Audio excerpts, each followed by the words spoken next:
शिवसेना उद्धव बाळासाहेब ठाकरे पक्षाचे खासदार संजय राऊत यांनी एक मोठा आरोप केलेला आहे। शिंदे सेनेला संपवण्याचा कट रचला जात असल्याचा आरोप त्यांनी केला होता। दरम्यान यावरून संजय राऊतांनी केलेल्या एका वक्तव्याने शिंदे सेनेसाठी ठाकरे सेनेने आपले दरवाजे उघडलेले आहेत की काय हा सवाल उपस्थित होताना दिसतोय। पाहुयात राऊतांनी नेमकं काय म्हटलेलं आहे। प्रश्नच नाही। आता एक सत्ता झाली म्हणजे हात पाय का मुडके भी चालले।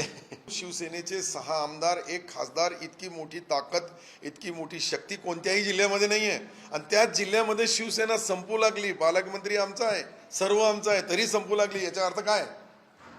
तुम्ही कधी 13 सदस्य जे निवडून आले महापालिकेत, ही परिस्थिती कधी अपेक्षित होती का शिवसेनेला? काही नव्हतं त्यावेळेस, अशी परिस्थिती नव्हती। मग आमचे इतके मोठ्या प्रमाणावर 6 आमदार 1 खासदार इतकी मोठी शक्ती असून संपत असेल तर मग याचा अर्थ काय लावला पाहिजे आम्ही? याचा अर्थ हेच आहे की शिवसेना संपवण्याचा कट कुठेतरी रचू लागले आणि त्याचे बली आमचे लोक पडू लागले।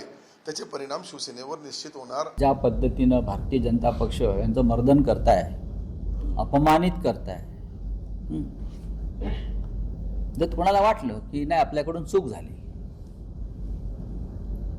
आम्हाला भ्रमात ठेवलं, आम्ही बहकलो, तर त्यांनी उद्धव ठाकरे यांच्या नेतृत्वाखाली मागे यायला पाहिजे। ज्यांना अशी खात्री पटली असेल की भारतीय जनता पक्ष महाराष्ट्रद्रोही पक्ष आहे, हा शेतकऱ्यांचा आणि मराठी माणसांच्या विरोधातला पक्ष आहे, हा शेटजींचा आणि व्यापाऱ्यांचा पक्ष आहे, असं जर कोणाला जाणीव झाली असेल तर त्यांनी मातोश्रीवर यावं आणि उद्धवजींना भेटावं।